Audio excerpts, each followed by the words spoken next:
నమస్కారం వార్తలకు స్వాగతం. ముందుగా ముఖ్యాంశాలు. డల్లాస్లోని టెక్సాస్ విశ్వవిద్యాలయంలో విద్యార్థులతో కేటీఆర్ సమావేశం. ఈ సందర్భంగా ప్రసంగం.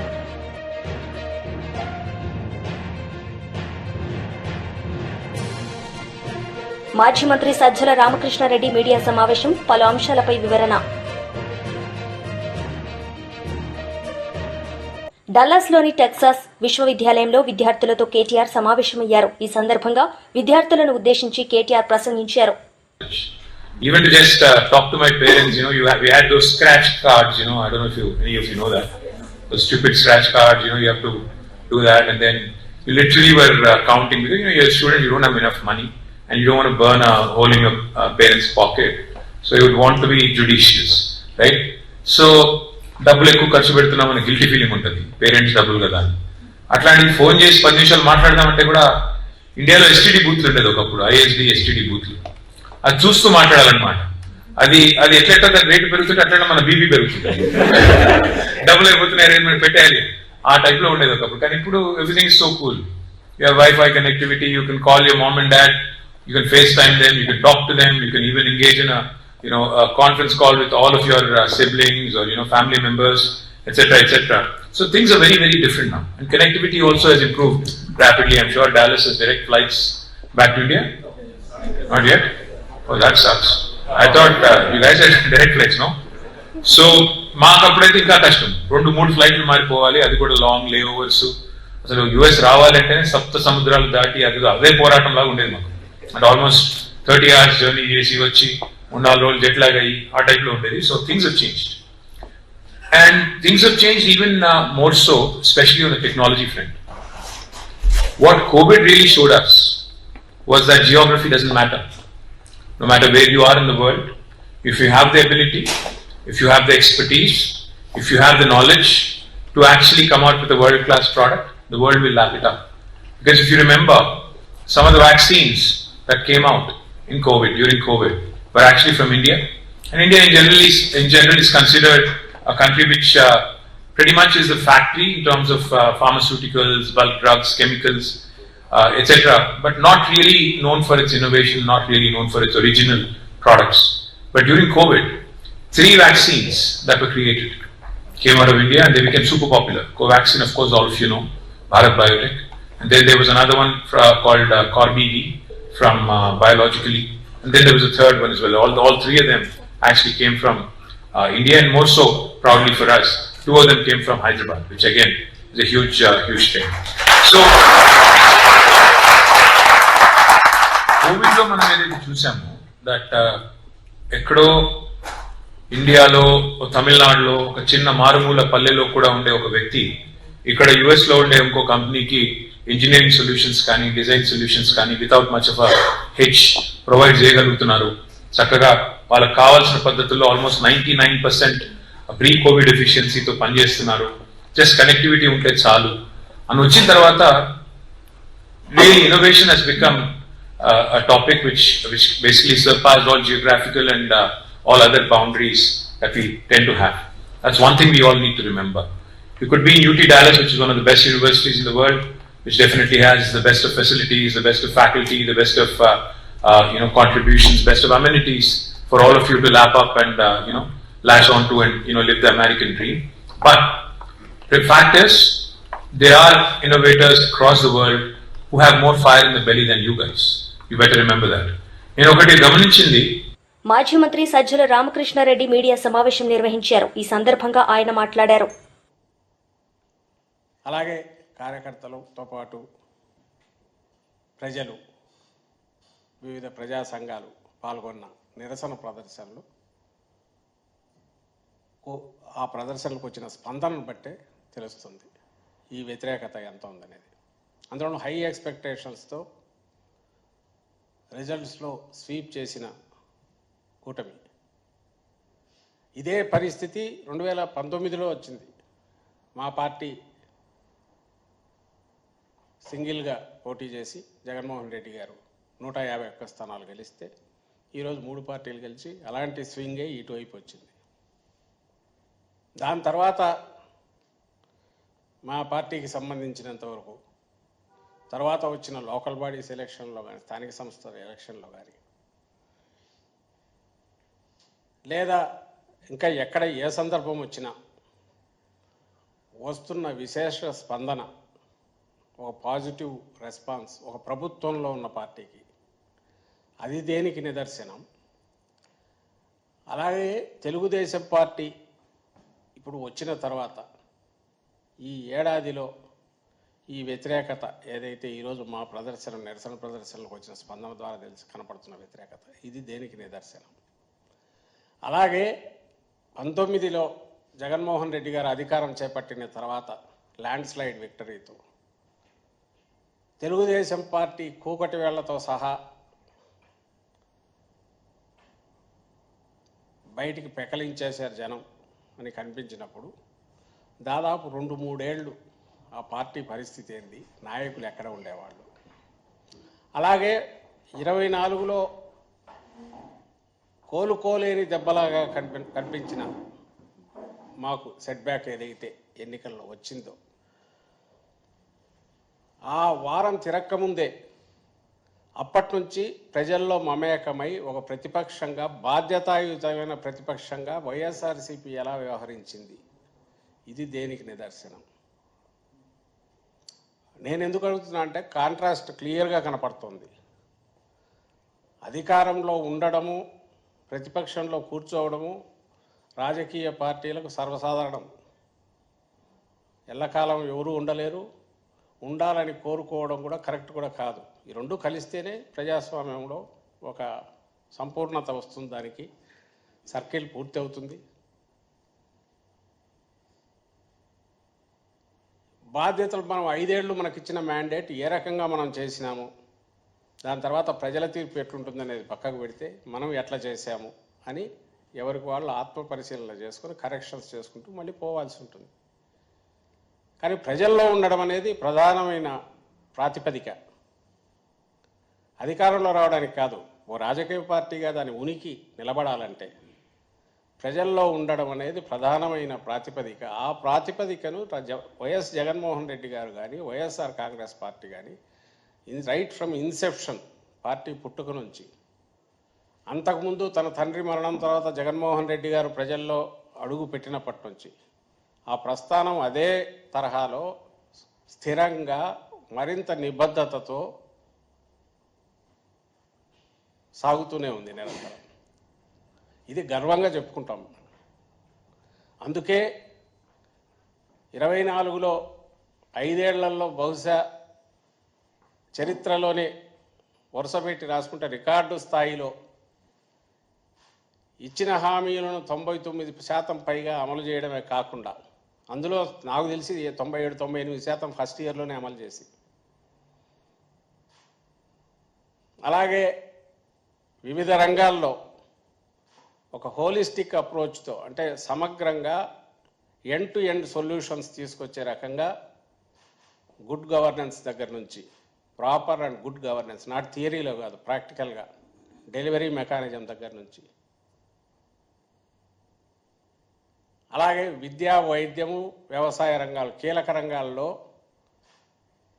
ఎక్కడ చేయూత అవసరమవుతుందో, ఎక్కడ ఇంటర్వెన్షన్ అవసరం ఉందో అక్కడ చేసుకుంటూ, ఇంకో పక్క హ్యూమన్ రిసోర్సెస్ పెంచే రకంగా భవిష్యత్ తరాలకు ఎడ్యుకేషన్ సెక్టర్కు సంబంధించిన గ్యారంటీ ఇస్తూ, హెల్త్ కాస్ట్లీ, ఖరీదైన హెల్త్ కాస్ట్ పెరిగిన నేపథ్యంలో హెల్త్ సెక్టర్ను కూడా పరిపుష్టం చేస్తూ, ప్రభుత్వ రంగాన్ని ప్రమేయం పెంచుతూ, మరోపక్క ఇన్ఫ్రాస్ట్రక్చర్ ప్రాజెక్ట్స్, పోర్టు లాంటి వీటి మీద కూడా దృష్టి పెడుతూ BJP MLA Elleti Maheshwar Reddy media సమావేశం నిర్వహించారు. ఈ సందర్భంగా ఆయన మాట్లాడారు. మరి ఆర్టీసీ సిబ్బందికి ప్రభుత్వంలో విలీనం చేసుకున్నటువంటి అంశం కానివ్వండి, మీరు ఎన్ని హామీలు అయితే ఇచ్చారో అన్ని హామీలు రేపు క్యాబినెట్లో చర్చకు పెట్టి క్యాబినెట్లో చర్చించాలని ఎజెండాగా పెట్టుకోవాల్సిందిగా గౌరవ ముఖ్యమంత్రి గారు నేను కోరుతా ఉన్నాను. ఏడాదిన్నర కాలంలో రైతులను నిలువునా దగా చేసినటువంటి ప్రభుత్వం రేవంత్ ప్రభుత్వం. 6 గ్యారంటీల్లో రెండవదిగా రైతు భరోసా పథకం. మరి రైతు భరోసా పథకం కింద రైతులకు కౌలు రైతులకు ఏడాదికి 15,000 రూపాయలు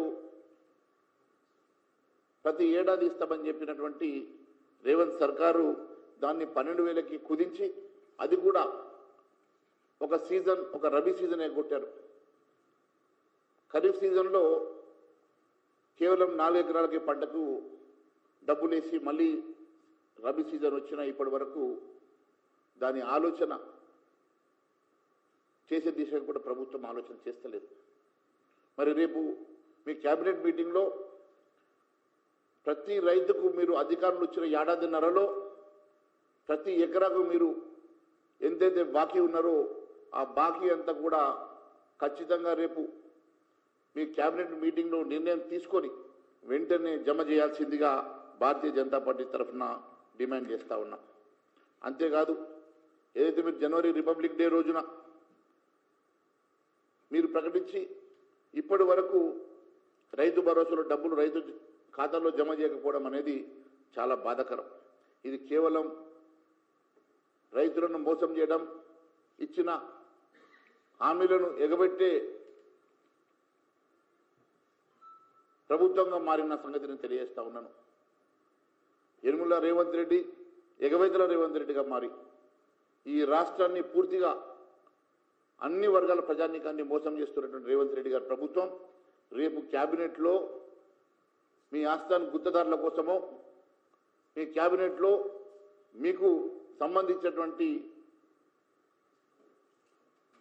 మంత్రుల కోసమో సంబంధించిన వారి కోసమో లబ్ధి చేకూర్చుకునేటువంటి ఎజెండాను పెట్టుకుంటారు తప్ప రైతుల కోసం, అట్టడుగు బడుగు బలహీన వర్గాల కోసం, మీరు ఇచ్చిన హామీల కోసం, మీరు ఇచ్చినటువంటి రైతు సంక్షేమం కోసం మీరు ఏ నిర్ణయం తీసుకోబోతున్నారో. పోలిట్ బ్యూరో సభ్యులు కాల్వ శ్రీనివాసులు మీడియా సమావేశం నిర్వహించారు. ఈ సందర్భంగా ఆయన మాట్లాడారు. 83,58,743 మంది ఓట్లేశారు ఈ రాష్ట్ర ప్రజలు. అంటే 55.2% మంది ఓట్లు ఎన్డీఏ కూటమికి వేశారు. ఈ 1,83,00,000 మంది తీర్పును వెన్నుపోటుగా చిత్రీకరిస్తున్న జగన్మోహన్ రెడ్డిని ఏమనాల?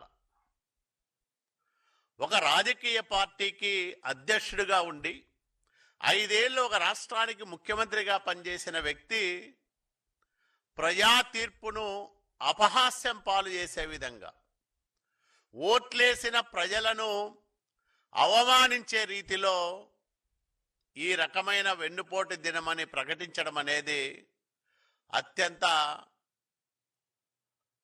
దుర్మార్గమైన చర్య. ఎవరికి వెన్నుపోటు పొడిచారో జగన్మోహన్ రెడ్డి ఆత్మ పరిశీలన చేసుకోవాలి. అంటే ఇంత గొప్ప తీర్పు ఇచ్చిన ప్రజలను అవమానించే విధంగా దానికి ఆ రకమైన పేరు పెట్టడం అనే దుస్సాహసానికి జగన్మోహన్ రెడ్డి ఎందుకు ఒడిగడతా ఉన్నాడు? అతని మానసిక పరిస్థితి ఏ విధంగా ఉంది అని మనం సమీక్ష విశ్లేషణ చేసుకోవాల్సిన సమయం వచ్చిందని ప్రజానీకానికి మేము విజ్ఞప్తి చేస్తూ ఉన్నాం. ఎందుకంటే రాజకీయాల్లో అనేక మంది నాయకులు వస్తూ ఉంటారు, పార్టీలు వస్తూ ఉంటాయి, ఎన్నికల్లో పోటీ చేస్తూ ఉంటాయి. కొన్ని పార్టీలు 10 ఏళ్ళు 20 ఏళ్లకు కనుమరుగైతూ ఉంటాయి. జగన్మోహన్ రెడ్డికి 2019లో ప్రజలు 151 స్థానాలు ఇచ్చి గౌరవించారు. మేము ఆ రోజు వెన్నుపోటు అనలేదే, ప్రజా తీర్పును గౌరవించాం. 5 సంవత్సరాలు ప్రజలు జగన్మోహన్ రెడ్డికి ఈ రాష్ట్రాన్ని పరిపాలన చేయమని అవకాశం ఇస్తే జగన్ చేసిన ఆకృత్యాలు ఎన్నో ఒక్కసారి మననం చేసుకోమని అడుగుతా ఉన్నా నేను. జగన్మోహన్ రెడ్డి అవినీతికి, అసమర్థతకు, అన్యాయాలకు, అరాచకాలకు ఈ రాష్ట్ర ప్రజలు ఎంతగా బలైపోయారో ఒక్కసారి మననం చేసుకోమని నేను సమాజంలో ఉండే మేధావులకు, ప్రజలకు విజ్ఞప్తి చేస్తూ ఉన్నా. 5 ఏళ్ల విధ్వంసం, 5 సంవత్సరాల అరాచకం ఇప్పటికీ కళ్ళ ముందు మెదలాడుతూ ఉన్నాయి. ప్రజావేదిక కూల్చివేతతో ప్రారంభమైన జగన్మోహన్ రెడ్డి విధ్వంసకర పరిపాలన వల్ల ఈ రాష్ట్రం ఎంతగా నష్టపోయిందో కల్లారా చూశాం. భయానకమైన పరిస్థితులు. రాజకీయ పార్టీలు, ముఖ్యంగా తెలుగుదేశం పార్టీ నాయకులు, కార్యకర్తలు, జనసేన నాయకులు, చివరికి బీజేపీ వాళ్ళపైన కూడా కేంద్రంలో అధికారంలో ఉన్నారనే బీజేపీ ఎమ్మెల్యే పైడి రాకేష్ రెడ్డి మీడియా సమావేశం నిర్వహించారు. ఈ సందర్భంగా ఆయన మాట్లాడారు. ఈ రోజు వరకు కూడా ఇంకా మొత్తం కొనుగోలు కాలేదు. రైతుల తరుగు 20 కిలోల వరకు క్వింటాలకు. రైతులు వాళ్ళ కన్నీళ్లు, వాళ్ళ కడగన్లు చెప్పుకోవడానికి ఈరోజు భారతీయ జనతా పార్టీ ఆఫీస్కు బారులు తీరారు. కాబట్టి ముఖ్యంగా ఈ రాష్ట్ర ప్రభుత్వాన్ని రైతులకు సంబంధించి ఏదైతే ఈరోజు వాళ్ళ తరుగు తీస్తున్నారో, వాళ్ళకి ఏదైతే ఇంకా కొనుగోలు చేయని వాటి ఉన్నాయో ఇమ్మీడియట్లీ పరిపాలన మీద దృష్టి పెట్టి ఫైర్లను తగ్గించి, ఈరోజు కూడా ముఖ్యమంత్రి మంత్రులంతా ఢిల్లీ వీధులలో ఉన్నారు. పరిపాలన అంతా రాష్ట్రంలో పడకేస్తే అదొకటే కాదు, ఇప్పుడు ఈ ప్రైవేటు విద్యా సంస్థలు, చాలామంది తల్లిదండ్రులు కూడా, మధ్యతరగతి తల్లిదండ్రులు, ఈ కార్పొరేట్ విద్యా సంస్థలు లక్షలాది రూపాయలు దారుణంగా డొనేషన్ల పేరిట, రకరకాల ఫీజుల పేరిట మధ్యతరగతి తల్లిదండ్రులని ఒక అప్పుల వైపు నెట్టేస్తున్న ఈ కార్పొరేట్ దుర్మార్గాలని అరికట్టాల్సిన అవసరం ఉన్నది. మరియు చాలామంది సామాన్యులు కూడా మాకు ఎక్కడ ఎవరు న్యాయం చేయట్లేదు, సామాన్యమైన సమస్యలు, చిన్న పోలీస్ సమస్యలు కావచ్చు, అట్లాంటి రాష్ట్ర వ్యాప్తంగా ఈరోజు ప్రజలు అండ్ ఫోన్ కాల్స్ రావడం జరిగింది. ముఖ్యంగా దీనికి నిదర్శనం ఏంటంటే, ఈ రేవంత్ రెడ్డి సర్కార్ సుమారు 18 నెలల నుంచి 45 సార్లు ఢిల్లీకి వెళ్ళటము, మంత్రులు వాళ్ళ స్వంత ప్రాంతాలకే పరిమితం అవటము, ఎంతసేపు వాళ్ళ మధ్యన వాళ్ళు గొడవలు పెట్టుకోవడము, రాష్ట్ర పరిపాలన మొత్తం గాలికి వదిలేశారు. ఈరోజు కూడా రాష్ట్ర ప్రభుత్వం కూడా ప్రధానంగా డిమాండ్ భారతీయ జనతా పార్టీ చేయడం ఏంటంటే, ముందు దయచేసి మిమ్మల్ని ఎన్నుకున్న ప్రజల్ని గౌరవించండి. ఎవరైతే ఈరోజు రైతులు కావచ్చు, మహిళలు కావచ్చు, నిరుద్యోగులు కావచ్చు, యువత కావచ్చు ఒక నిస్రోలో ఉన్నారు. ఎందుకంటే రాష్ట్ర ప్రభుత్వం అనేది ఒక చలనం లేకుండా అయిపోయింది. ఏదో మీద స్టేట్మెంట్లు, కొన్ని అవినీతి స్కీములు తప్ప ఎటువంటి కూడా ప్రజలకు మీరు ఇచ్చిన వాగ్దానాలు కూడా మర్చిపోయినారు. మొత్తానికి ఏదో కొత్త పేర్లు తీసుకుంటా కొత్త రకం మోసాలకు తెరలేపుతున్నారు. ముఖ్యంగా ఈరోజు రాష్ట్ర వ్యాప్తంగా వచ్చిన డిమాండ్లు ఏంటంటే, విద్యార్థులకు జాబ్ క్యాలెండర్స్, మరి రైతులకు ఏదైతే మీరు తరుగు పేరు మీద సుమారు 20 కిలోలు తీశారో ఆ తరుగుకు నష్టపరిహారం మీరే ఇవ్వాలి. మరీ ఎక్కడన్నా మిగిలిపోయినా, మరీ ముఖ్యంగా రైతు బంధు, రైతులందరూ ఇంకా వర్షాకాలం వచ్చేసింది, నైరుతి ఋతుపవనాలు 10 రోజుల ముందు వచ్చిన తర్వాత కూడా రాష్ట్ర ప్రభుత్వంలో చలనం లేకపోవటం, రైతుల పట్ల ప్రేమ లేకపోవటం, రైతు భరోసా అంటే పేరు మార్చిండ్రు రైతు బంధుని, రైతు భరోసా ఇప్పటి వరకు రైతులకు రైతు భరోసా రిలీజ్ చేయలేదు. ముఖ్యంగా తెలంగాణ రాష్ట్ర వ్యాప్తంగా రైతులంతా ఒకటే డిమాండ్ చేస్తున్నారు, ఇమ్మీడియట్లీ రైతు భరోసా విడుదల చేస్తే మాకు ఏదైతే రైతు పెట్టుబడి సాయం కింద. వార్తలు ముగించే ముందు ముఖ్యాంశాలు మరోసారి. డల్లాస్లోని టెక్సాస్ విశ్వవిద్యాలయంలో విద్యార్థులతో కేటీఆర్ సమావేశం. ఈ సందర్భంగా ప్రసంగం.